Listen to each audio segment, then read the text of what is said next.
YouTube, what's good with y'all, man? It's your boy Justice coming back at y'all with another YouTube read, another energy read. I hope this finds y'all at a resonating time of your day. Remember, energy is timeless. Take what resonates and please leave the rest behind.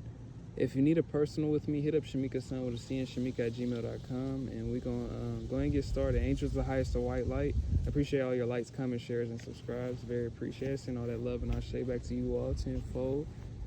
Angels of the highest of white light, please bestow upon me clear and concise channel messages for what my collective needs to hear today. Share your gifts. Let's do it. All right, so we're tapping into some intuitives. There's something about you, what you do intuitively that you're passionate about that needs to be shared and expressed with the world clearly and concisely. With distorted masculinity, this is within the body. We're focusing on within before we go without, right? That's at least in this reading.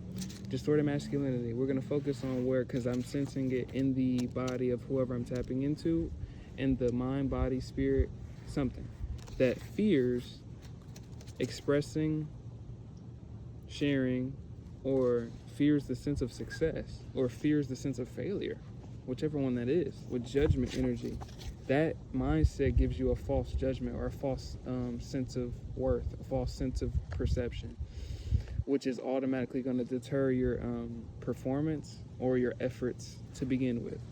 So whoever I'm tapping into, an artist, creator, creative, whatever collective consciousness I'm tapping into, entrepreneurs, whatever you're putting out, whatever you're expressing, whatever you're giving, whatever you're putting out to the world, from a spiritual and a emotional perspective, you want to be grounded in what you're putting out and what your intention of which you're putting out. It doesn't matter about what the hell happens after that, right? Sometimes we think it does. Even if we blow up, even if we don't. Even if people hate it, even if they love it. It doesn't matter. It's about your intention and what you put it out as. That's what preserves the art. See, when the art becomes about what the shit's gonna sell and who's gonna see it, that's just not art. That's what everybody else is wanting. Everything else, that's an ego perception. You know, a lot of people that we amass and the celebrities that we look up to, that we see kind of falling down every day now, you know, we see now that they built up their perceptions off of the reflection of how you perceived me, you know? So it's something that can take away from the art aspect itself if something that's, you know, an ego perception of something, or the egotistical perception. So let's go back to the celebrity example. You know, finding out that that's not even that person was only reflecting how a public, thousands, hundreds of thousands, millions, tens of millions, hundreds of millions of people view one person, and it's not even that person. It was fake. The art is fake. The art's not genuine. The art's not what it was. You know what I'm saying? There's something about the value of the art being preserved through the authenticity. And that's what somebody who I'm tapping into, you got to focus on that. It's not about the ostracization. The art is supposed to be ostracized. It's art. It's going to be judged. Your false sense of judgment of what you're putting out is going to distort what is going to be put out. So we're focusing on the perception. All right? It's psychological, it's spiritual. Art is very spiritual. So with the Four of Swords energy, is to restore one's consciousness, and to be able to come at like a perspective of like sharing. Like, if you're gonna share your art, share it with, you know,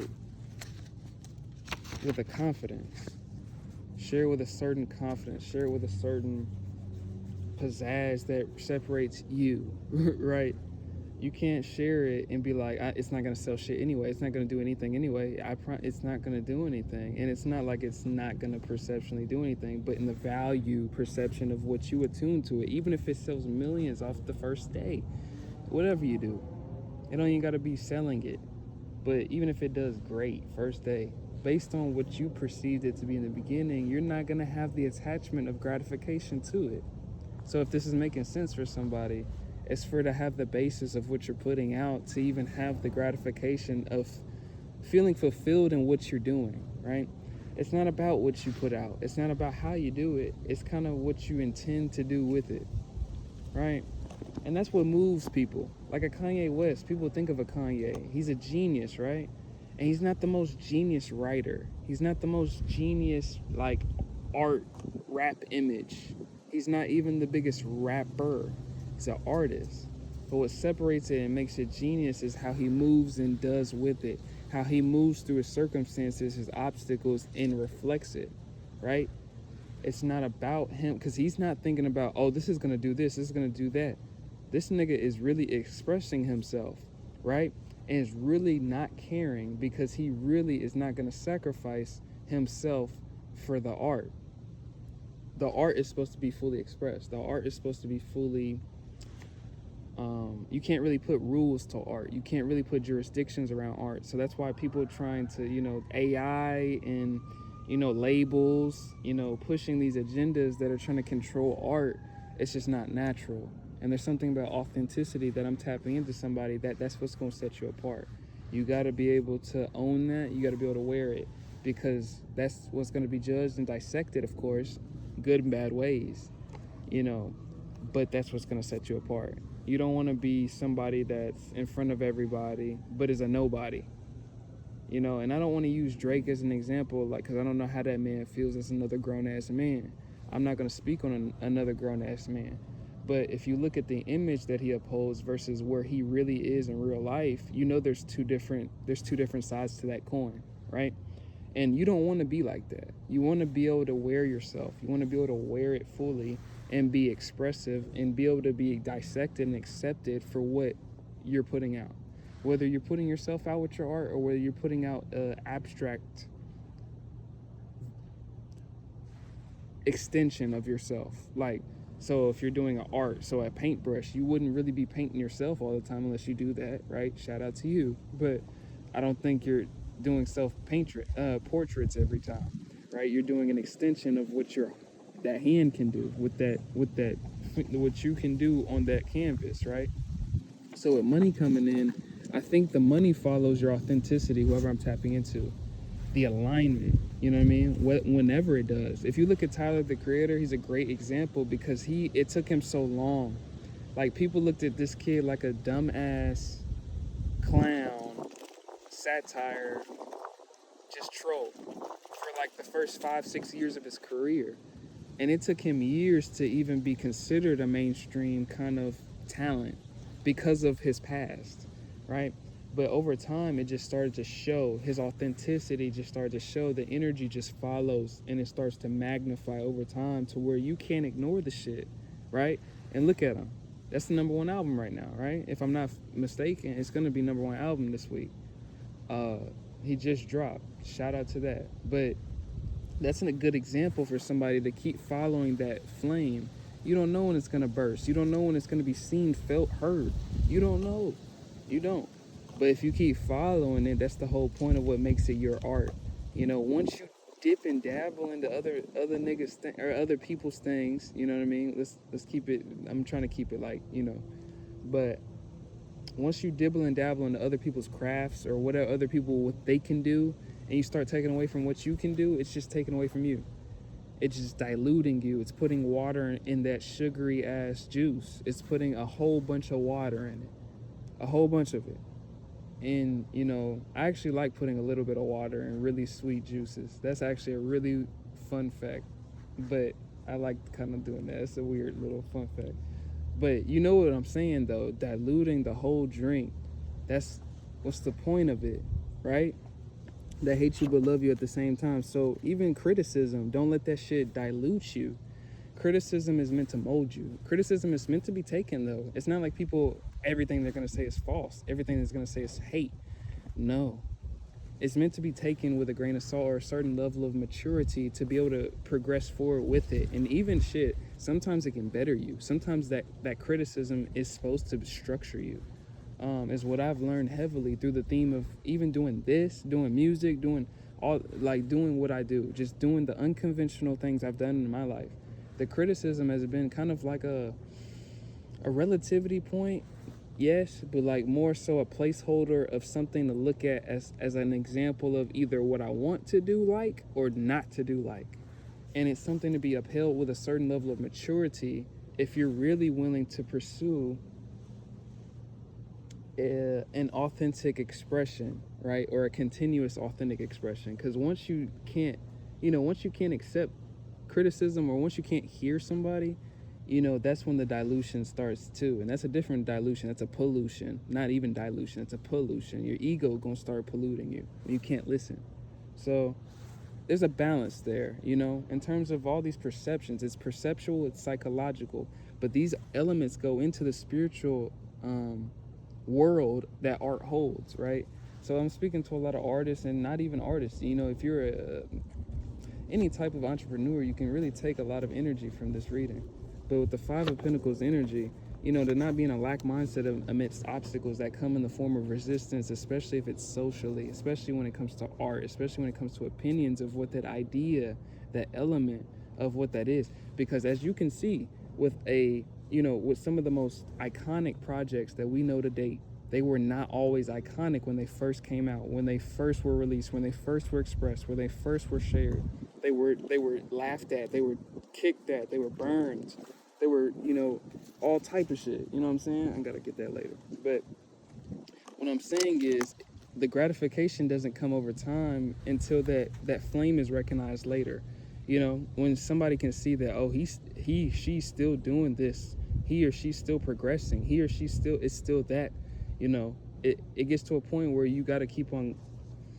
It gets to a point, you want it to get to a point, is what I'm saying. I have to slow down. You want it to get to a point where people are used to your resilience. You want to get to a point where people are used to your product, or used to your differences. You want to get it to a point, because that's a version that, or that's an establishment of you in this world, of your art in this world, of your idea in this world.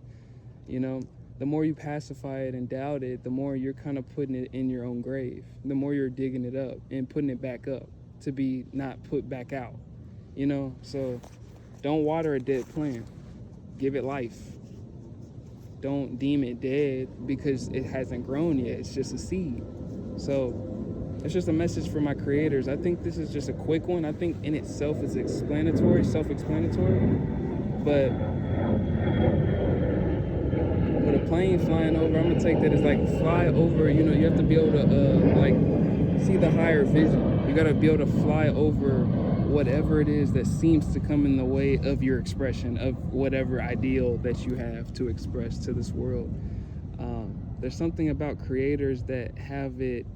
It's so ostracizing, because you're not supposed to step so far out of that box. You're not supposed to step out of that said box, whatever that pertains to. Entrepreneurial, artists, whatever you do, whatever you want to spread.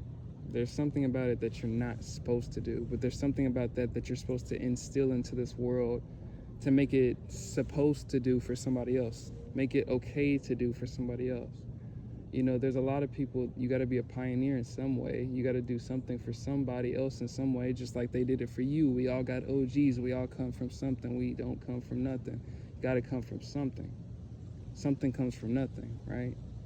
And so this is for somebody that may be doing something different, maybe doing something, that's not relative to what seems to be popular right now. But you just never know what it is in 6 months, 6 years, 16 years. You never know. And I think that's the point, to keep doing it and to keep following that flame, because time may not validate it, but time is it just proof that time is man-made. That whole ideal of the project ideals, the whole ideal of the gratification of iconic projects over time. Like, some projects don't be deemed like that until somebody dies, until somebody does something else, until something else is proven. But that project at that time had to be released, right? They had to believe in whatever that mission was at some point, to a certain extent, to do something, no matter what gratification or amount of validation they had at that time of doing it. They still did it, right? And that's where history is. That's where the rest is history, right? So it's not about what happens after, because they couldn't control that. It wasn't about that. The people that have done it already, it's not about that. It's just about putting it out, and the intention of which, so that you can keep following through on that same intention and build a bigger flame. I always talk about that, a bigger flame, so that shit can't stop you. Shit can't come in your direction and just kind of throw your shit down and you got to pick everything back up. It's just not gonna move you. It's not gonna bulge you. And that's the whole goal of what these resistance points serve whoever I'm tapping into. A lot of people that are doing whatever. You don't got to be a creator. You don't got to be an entrepreneur. You don't got to be a spiritualist. You don't got to be none of that to be tapping into this message. It's just for anybody. But it's my last one. If you need a personal with me, hit up Shamika Sun with a C and Shamika at gmail.com. I'm going to be posting some reviews. Don't mind me, team. But I hope that's not spamming and shit like that, but I'm just posting some reviews. I meant to be doing this a while back. But either way, it's your boy Justice. Peace out.